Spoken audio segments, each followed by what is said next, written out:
Good afternoon, everyone. A very warm welcome to the next session of our Vakil webinar. As promised, we are back again. Vakil Housing is one of the leading real estate developers in Bangalore. Their goal is to create international quality spaces at affordable prices that will provide its customers greater return on investment. They are built on a philosophy of real estate education for all. Keeping in line with that, our today's topic, making smart property investments in 2014. And with us we have today Mr. Manish Gupta. Manish works with Colliers International, which is a leading real estate consulting company in the world. Manish heads the valuation and advisory business for Colliers in Southeast India and has advised clients on their real estate requirements and portfolios.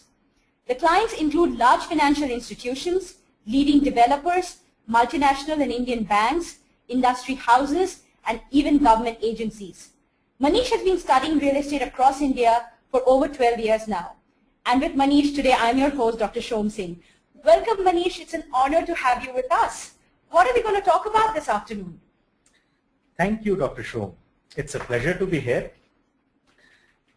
With the year 2013 entering into the sunset zone, the whole world looks towards the new sunrise of 2014. We'll talk of real estate. Practically, that's the only thing I can talk about. The idea today is not to be a crystal gazer and pick one or two property investments that are going to give multiple returns in the future. However, we intend to pass on to our viewers and listeners the tools that professionals use in arriving at such properties. The idea is to empower the audience to make smart choices themselves. We'll touch upon the factors that affect property prices, which would and could make property prices go up or down. We'll try to bring across examples in the country that our listeners could correlate with.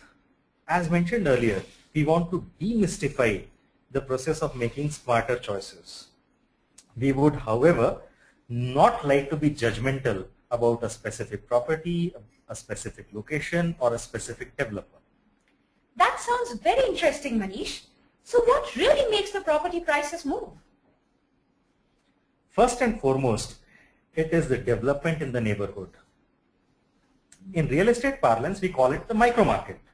For example, Koramangala, where we are sitting right now, where Vakil Housing head office is located, is a micro market. The physical and social infrastructure developments that have an impact in a particular area or micro market could accelerate the value creation. If we recall 10th standard physics, most of us would have studied Newton's laws of motions. I just want to draw a parallel here. Don't worry, we're not reading physics again. However, Newton's laws tell us that in order to create acceleration, external force is required. This is a derivation from the first law of motion and partly from second law as well. Now, to create acceleration in real estate prices, infrastructure development is going to be that prime force. Infrastructure development can be in the form of roads, railways, flyovers, industries, even defense investments, basic infrastructure like water, sewage, electricity, etc. Having said that, I would like to add here that let us say nothing new happens. Does that mean property prices in that area would go down? Would they remain same? No, that's not the correct analogy to draw. What we are talking about here is acceleration, about making smarter choices. Infrastructure developments would get better returns. Is infra development the only reason the prices go up? Not really again. There are quite a few more factors that go into it. We could address some of these in the FAQ section later. As pointed out earlier, we are talking of accelerators, and infrastructure development is a prime force. Now, we spoke about physical infrastructure. There is social infrastructure as well, like education, healthcare, even entertainment. They act as catalysts for increasing real estate prices. We would like to draw from examples in the country as how infrastructure development has correlated with price increases or acceleration in prices. Talking about transport, we have seen metro network in Delhi, Gurgaon, Noida. With introduction of the metro network, we have seen spurt in property prices in the properties that lie along metro stations, metro routes near metro stations. Inauguration of Bangalore International Airport in North Bangalore, Devanahalli, has put property prices in North Bangalore in an overdrive mode. People who are familiar with Bangalore would know that most of us did not think of buying real estate near Devanahalli, say 10 years back. And now, a large number of leading real estate players of Bangalore have projects in North Bangalore. Quite a few projects are in the pipeline, ready to come. Navi Mumbai, for example, has seen spurt in property prices just with the announcement of the airport. The inauguration of the airport is years away. Staying in Mumbai, nearness to local train station corresponds to a higher price vis-a-vis a comparable property that is far away from the local train station. Bangalore itself, Nama Bengaluru, has witnessed a change in residential real estate prices near Electronic City after the Silk Board to Electronic City flyover was inaugurated. Large number of real estate projects have come up and the investors have seen favorable returns as well. Similarly, along Tumkur Road, for example, with the completion of elevated toll road, the northwestern corridor has not just seen new projects coming up, but price spurts as well. Cities like Vishakhapatnam and Karwar have seen real estate prices increasing with the increase in defense spending by the government in the city. Even slum prices in Mumbai have gone up, Mumbai as well as Delhi. And by the way, slum properties are also tradable once the slums get electricity connections, permanent electricity connections. Those are interesting insights, Manish. What about industries? Has development of industries also coincided with residential development? Oh yes, of course. Let's talk about Bangalore. Whitefield in Bangalore is a prime example. Brick and mortar industries earlier and now the software industry. We all know and hear stories about pricing of apartments being sub 2,000 rupees per square foot about 5-6 years back, and now everything is at least threefolds more. An ex-colleague of mine who now heads valuations for ICICI Bank in North India, he called me a couple of days back, and when he heard about this webinar and we were discussing about Manesar, he reminded me about that. We evaluated Manesar real estate about 7 to 8 years back, and there were hardly any takers for projects there, despite the evidence of a full-fledged functional industrial area being there. However, the ones who invested in Manesar during that time have received a windfall gain. Coming to social infrastructure, with the announcement of AIIMS in Bhubaneswar, we've seen property prices going up in the area. I have a friend who lives in Brigade Millennium here in Bangalore because he wants his daughter to study in the Brigade School. The rentals in Hiranandani complex in Powai, for example, are high because of the school operational there. The property prices in Sector 38, Gurgaon and the nearby areas have increased with Medicity becoming operational there. Great, Manish. Our attendees wants to also learn what are the new infrastructure developments specifically happening in Bangalore. Yes, and actually there are quite a few things that are happening. We're highlighting here some of the prominent ones. Bangalore became the third city in the country to have an operational metro network after Kolkata and Delhi. Reach 1 is operational, which viewers can see here on the map. The trial runs are on for Reach 3, that is from Yeshwantpur to Peenya. We can all surely see the construction work for the metro network going all across the city. Going forward, metro is proposed to be extended up to Narayan Hridayalaya in the south and Whitefield in the east. So there's a lot to look forward in terms of metro network. Would metro networks spur property prices? Yes, we have seen examples in the Delhi NCR region. Just to bring in a small example here, if someone lives in Gurgaon and works in Connaught Place in Delhi, traveling by his own vehicle would perhaps take him about 80-90 minutes to reach Connaught Place, and the parking for a day for a car in Connaught Place would cost him about 100 rupees. Whereas if he takes a metro, his one-way journey would be about 50 minutes, and the to and fro, and I repeat, to and fro cost of traveling is 45 rupees. So that's the difference the metro makes to a commuter. Why would people not like to live in near the metro network? And obviously demand would increase the prices. Coming back to Bangalore, there's a flyover, railway overbridge actually, coming up along Sarjapur Road. That would decrease the travel time from Sarjapur to Outer Ring Road in Bangalore considerably, maybe about, bring it to just about 25 odd minutes or even lesser. This could have an impact on property prices to the east of the railway line.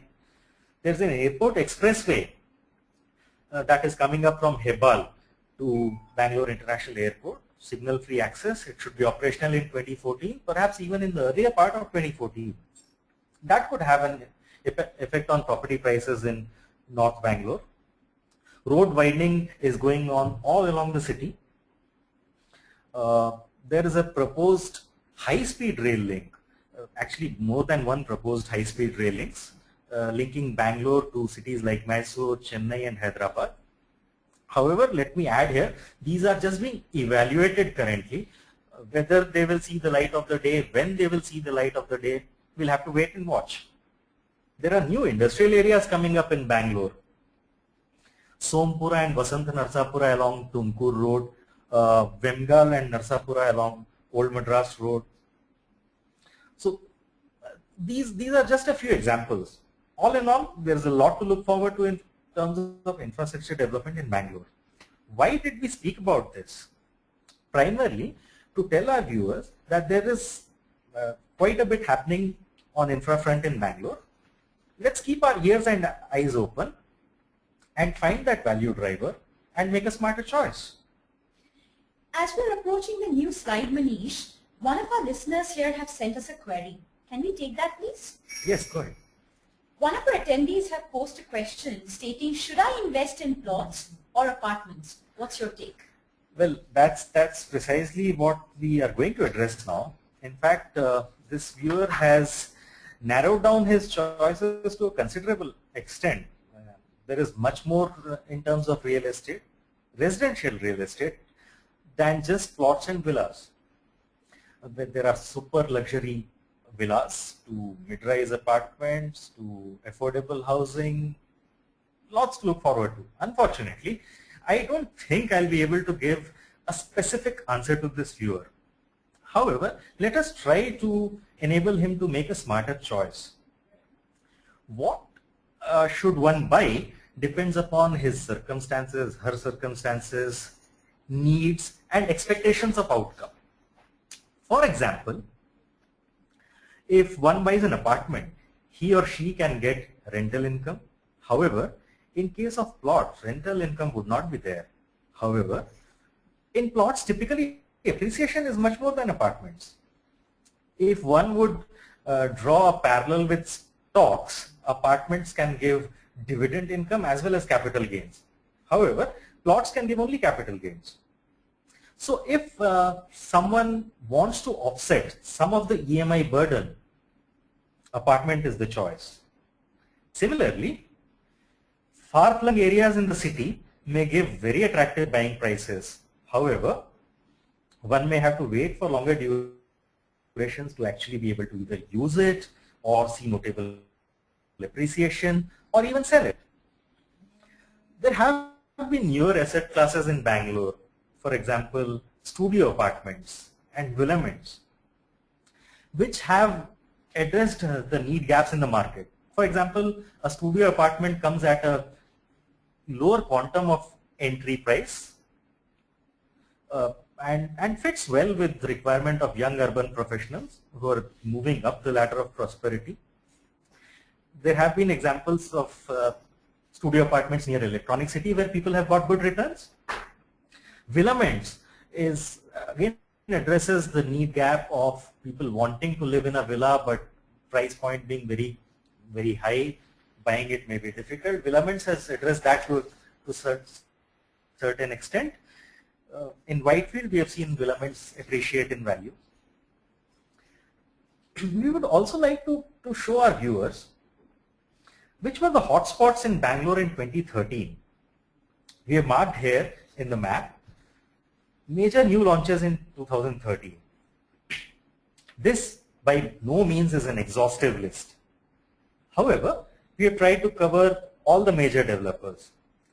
This slide shows the areas where developers who know the market quite well themselves as well as investors are making the investments. We can see cluster developments in and around Whitefield, Varthur Road, Sai Baba Ashram Road. The next cluster is Sarjapur Road, off Sarjapur Road, Electronic City, Hosur Road, Kudlu Gate. Seen a cluster in Banarghata Road as well, Kanakpura Road, Banarghata Road. North Bangalore, Hebbal, Tanisandra Main Road, Henu Road, near Maneta Tech Park.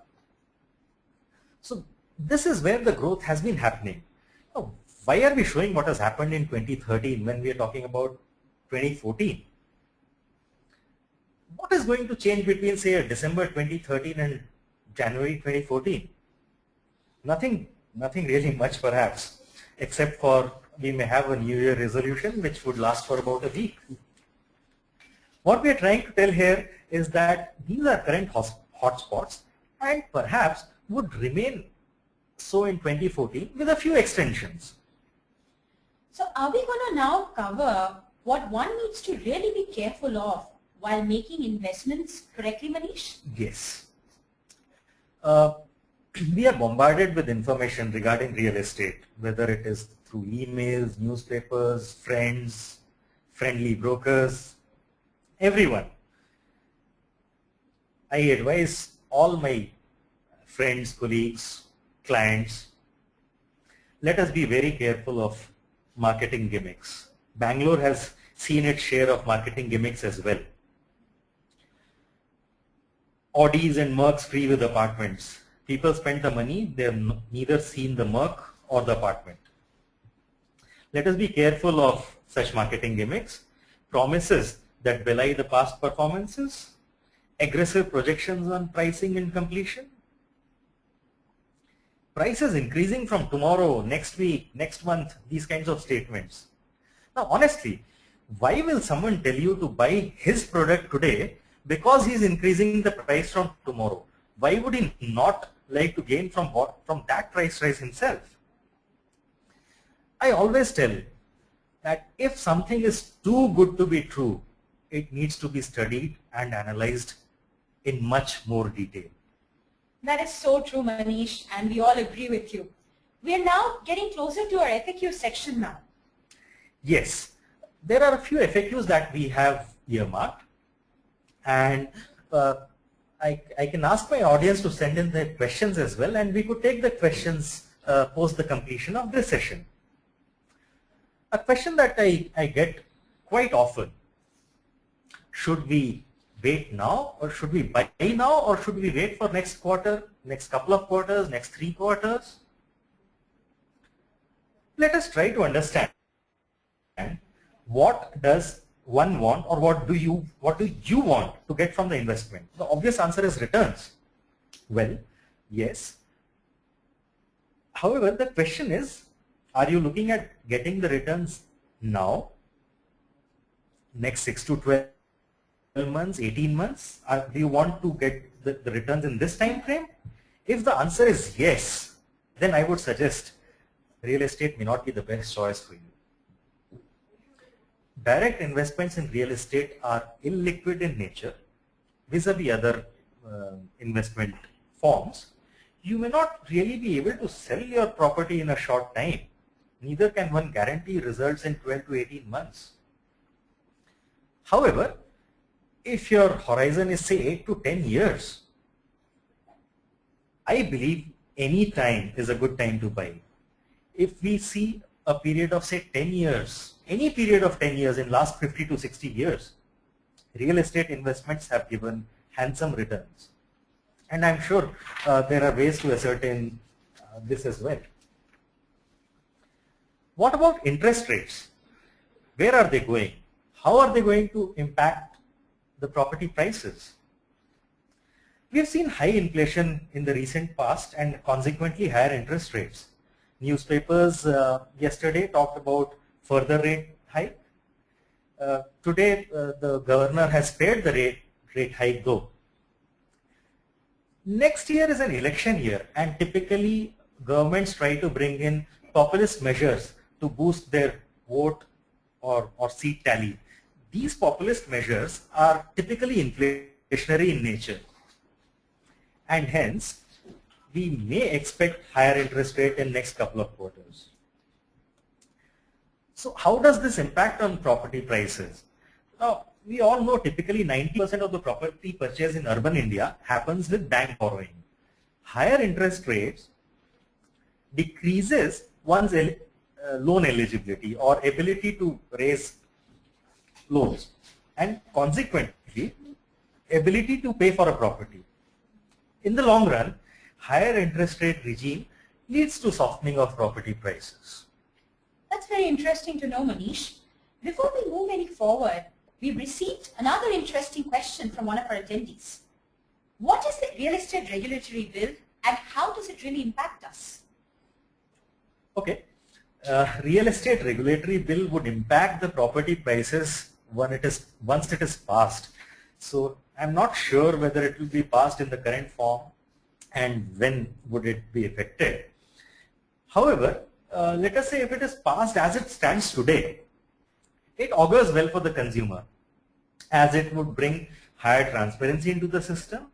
Developers would have to disclose more about the projects on their website, about the approvals. One would not get stuck in a project having put in the money and then realizing that the approvals don't exist.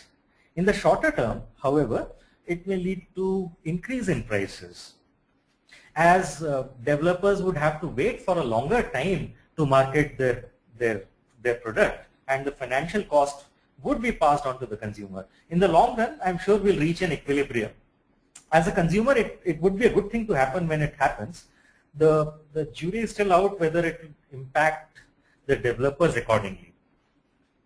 So coming to the next FAQ that we have in mind, when should I buy? Whether should I buy on a pre-launch stage, in a launch stage, under construction, post-completion?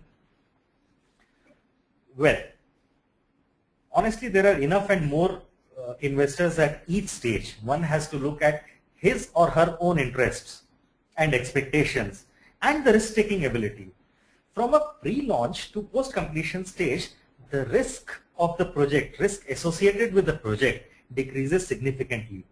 Pre-launch stage, entry pricing the most attractive, and hence returns would typically be better than completed projects. However, the iffiness or the risk associated need to be accounted for. Risk of completion, timely completion. So if you can risk a part of your capital, go ahead and invest in a pre-launch stage. However, I would suggest that you should be investing during a pre-launch stage of a developer who has a good track record behind him. The last FAQ that we have in mind, what about approvals? Does the project that I have chosen, does it have all the approvals? Can my project go the Campacola Society way in Mumbai recently? I believe expert opinion is required. A lawyer would be in a better position to help.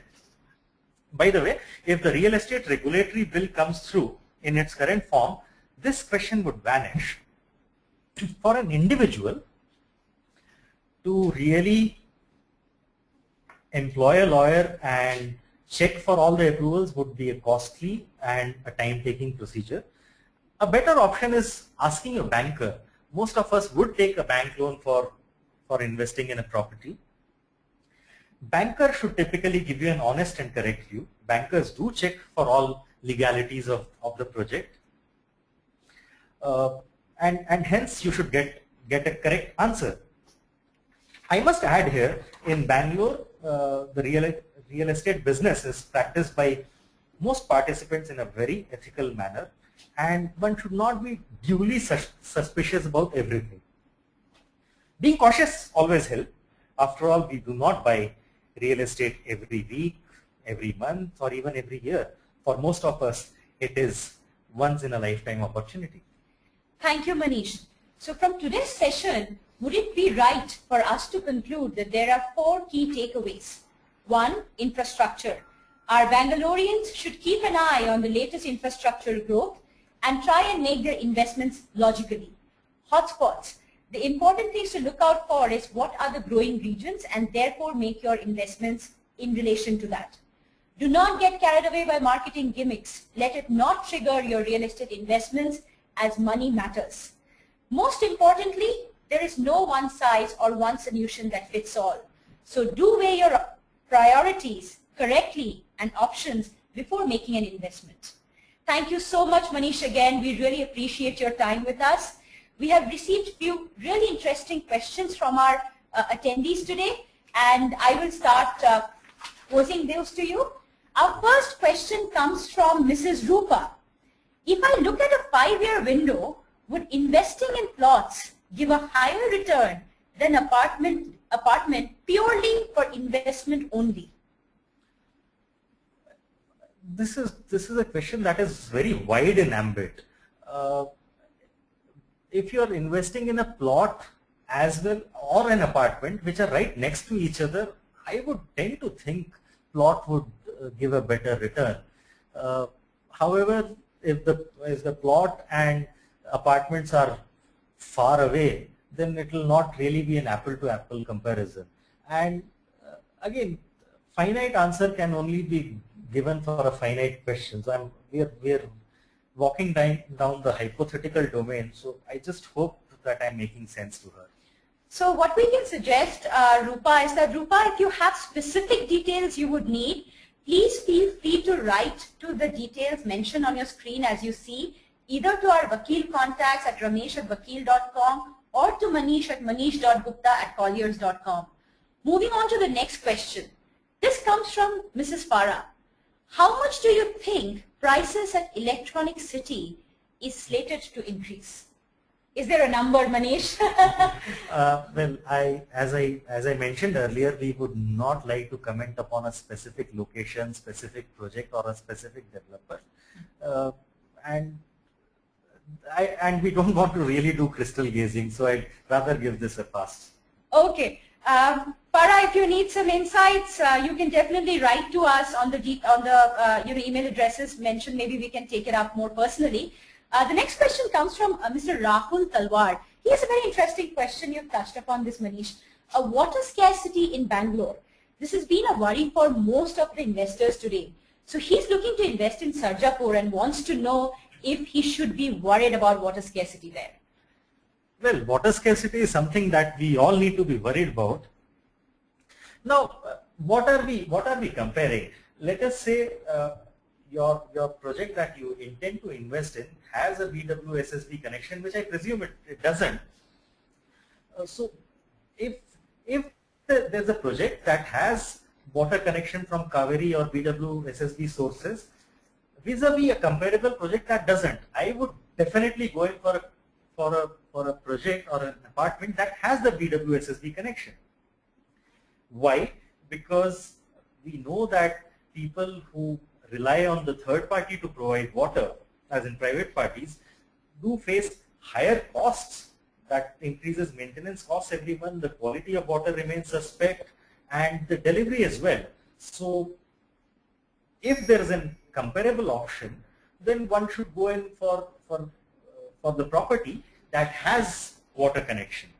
However, having said that, lots of apartments in Bangalore do not have water connection, and water can be a cause of concern. We're going to take one last question. I think this comes from Mr. Guru Prasad. if you recollect correctly, he attended our last webinar as well. Good to have you back, Mr. Prasad. He's recently bought a plot in Hosur, near the Hosur bus stand, and also purchased a plot near Shilaghata town, near Jagmahote. That's what he says. So he's saying, are those good investments, Manish? What do you think?